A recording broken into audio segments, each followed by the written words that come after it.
اللہ تعالیٰ قرآن مجید کے اس مقام پہ ارشاد فرماتا ہے وَلَا يَغْتَبْ بَعْضُكُمْ بَعْضًا،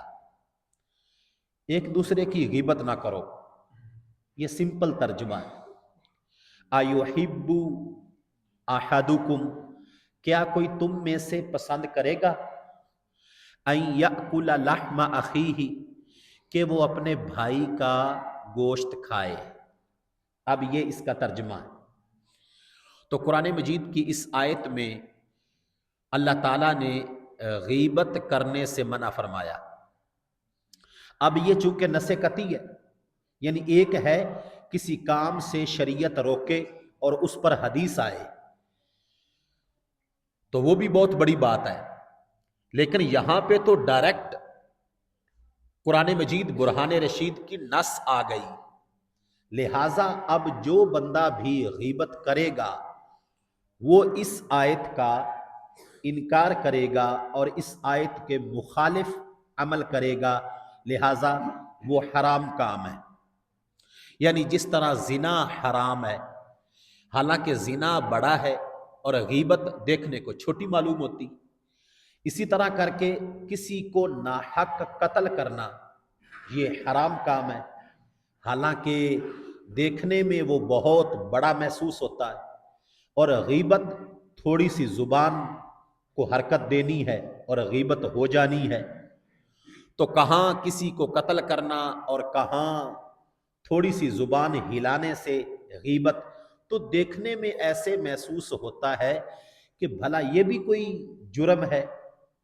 حالانکہ جہاں وہ حرام ہے یہ بھی حرام ہے۔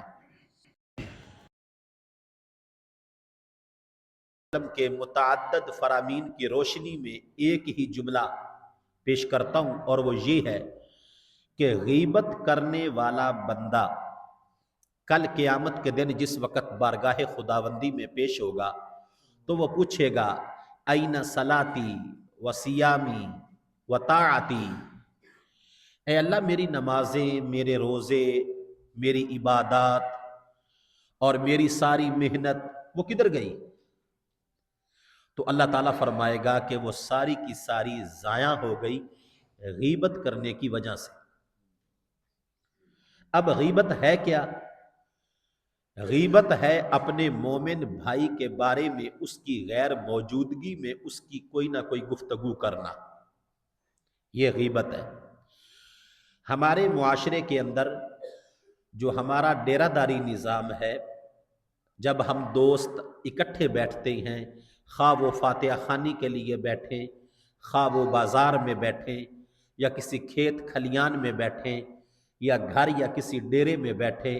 یا پنچایت میں بیٹھیں، جہاں چند دوست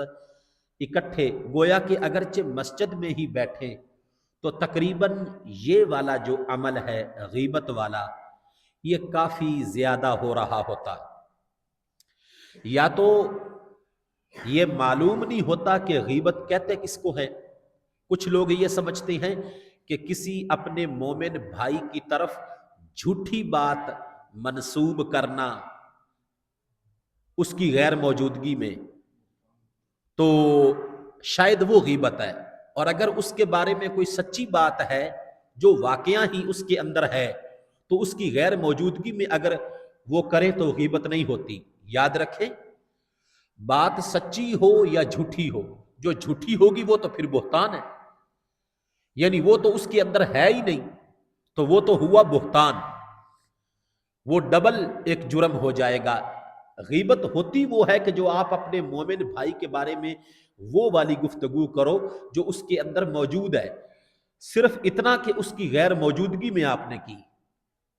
حضرت ابو ہریرہ رضی اللہ تعالی عنہ روایت کرتے ہیں کہ آقا کریم صلی اللہ علیہ وآلہ وسلم کے پاس ایک بندہ بیٹھا تھا، تو اچانک وہ کھڑا ہوا اور چلا گیا، تو کسی نے مجلس میں سے یہ لفظ بولے کہ یہ کتنا عاجز ہے، حضور آئے ہیں تو اٹھ کے چلا گیا ہے۔ آقا کریم صلی اللہ علیہ وآلہ وسلم نے فرمایا تم نے یہ غیبت کی ہے، اتنی سی گفتگو پہ، حالانکہ وہ پہلے بیٹھا تھا اور مجلس تھی مصطفیٰ کریم کی، نہ مجلس عام ہے اور جو آنے والی شخصیت ہے وہ اللہ کے محبوب ہے، اور جب وہ اٹھ کے چلے گئے تو کوئی اتنی بڑی بات بھی نہیں کی،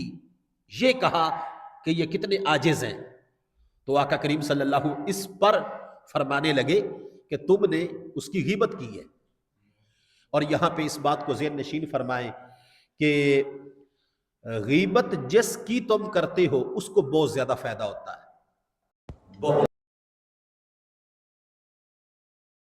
کے طور پہ اگر تم میری غیبت کرتے ہو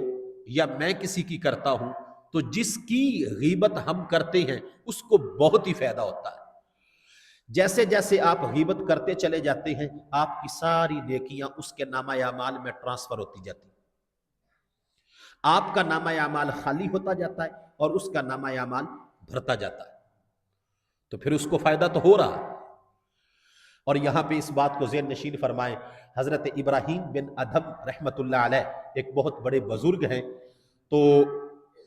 جنازہ پڑھنے کے لیے کسی جگہ پہ تشریف لے گئے، اب جنازے میں تاخیر تھی تو وہاں پہ جو لوگ ہیں وہ غیبت کر رہے تھے، تو آپ نے اس وجہ سے وہ مجلس چھوڑ دی اور جنازہ نہ پڑھا، اور چلتے ہوئے یہ لفظ بولے کہ جب یہاں پہ غیبت ہو رہی ہے تو پھر جنازہ پڑھنے کا کیا فائدہ۔ یعنی کہ حضرت ابراہیم بن ادھم رحمت اللہ علیہ نے، ایک اللہ کے ولی نے یہ عمل کر کے بتایا کہ تم ایک فرض کفایہ پورا کرنے کے لیے آئے ہو، اور فرض کفایہ پورا کرنا یہ تو بعد کی بات ہے، اس سے پہلے تم کئی مرتبہ غیبت کی صورت میں حرام کام جو ہے وہ کر رہے ہو، تو ایسی مجلس میں ایک اللہ کے ولی نے رکنا اور ٹھہرنا اور ایسے لوگوں کے ساتھ جنازہ پڑھنا وہ پسند نہیں کیا۔ حضرت جنید بغدادی آپ کو سید الطائفہ کہتے ہیں، آپ کی کنیت ہے ابو القاسم۔ ایک مرتبہ مانگنے والا آیا، فقیر، اس نے اللہ کی رضا کے لیے اللہ کے نام پہ کچھ مانگا، تو حضرت سیدنا جنید بغدادی رحمت اللہ علیہ آپ نے دل میں اس کے بارے میں کچھ سوچا، تو رات کو جس وقت آپ کا جو مخصوص ٹائم تھا عبادت کرنے کا، رونے کا اور نوافل پڑھنے کا، تو عبادت میں دل نہیں لگ رہا تھا، تو حضرت سیدنا جنید بغدادی رحمت اللہ علیہ بڑی مشکل سے رات گزاری، فجر پڑی، اب جیسے ہی باہر نکلے تو سامنے وہ بندہ تھا، وہ فقیر کہ جس کے بعد ابھی منہ سے بولا نہیں، دل میں خیال کیا، تو دور سے وہ بھی کوئی اللہ والا تھا، انہوں نے بول کے کہا ابو القاسم رات کیسی گزری؟ تو آگے سے حضرت سیدنا جنید بغدادی فرمانے لگے کہ میں معافی چاہتا ہوں، بڑی مشکل رات گزری، اب میرا عبادت میں دل نہیں لگا آج کی رات، تو کہنے لگے کہ اب دوبارہ سوچو گے میرے بارے میں؟ تو یہ ہوتا ہے غیبت کا نقصان کہ پھر عبادت میں من نہیں لگتا، روحانیت نہیں آتی، بندہ اندر سے کھوکھلا ہو جاتا ہے۔ تو جب اتنے بڑے بڑے پارسا، صالحین، متقی، پرہیزگار، اور بالخصوص وہ جو حضور کی کچہری میں بیٹھے تھے، تو ہم کس بات کی مولی ہیں؟ لہٰذا پہلی بات تو ہماری نیکیاں ہوتی تھوڑی سی ہیں، اور غیبت کرنے کی وجہ سے وہ بھی چلی جائیں تو کل قیامت کے دن ہم اپنے نامہ اعمال کے اوپر کیا تلاش کریں گے؟ لہٰذا سوچئے۔ اور یہ وہ جرم ہے جو دکھنے میں معمولی ہے لیکن نقصان اس کا بہت بڑا ہے، کبھی اس کی غیبت، کبھی اس کی غیبت، کبھی اس کی غیبت، کبھی اس کی غیبت، تو یہ کوئی انسانیت نہیں، یہ کوئی مسلمانیت نہیں کہ بندہ اپنے مسلمان بھائی کے بارے میں اس طرح کی سوچ رکھے اور در در پہ اس کے لیے بولتا پھرے۔ اللہ تعالیٰ نے قرآن مجید میں کیا فرمایا کہ جو گھر ایسا ہو کہ جس میں کوئی غیبت کرنے والا ہو، رب ذوالجلال اس گھر کی طرف رحمت کی نظر نہیں ڈالتا۔ یعنی ایسا گھر، اب گھر میں 4 بندے 5 بندے، ایک بندہ ان میں سے ایسا ہے جو غیبت کرتا ہے، تو اس ایک کی نحوست اتنی ہے کہ اللہ تعالیٰ اپنی نظر رحمت اس گھر سے ہٹا لیتا ہے۔ اللہ تعالیٰ فرماتا ہے یہ تو اپنے مومن بھائیوں کا گوشت کھانے والوں کا گھر ہے۔ دعا ہے کہ رب ذوالجلال ہم سب کو سمجھنے کی توفیق عطا فرمائے، آمین۔ وآخر دعوانا ان الحمد للہ رب العالمین۔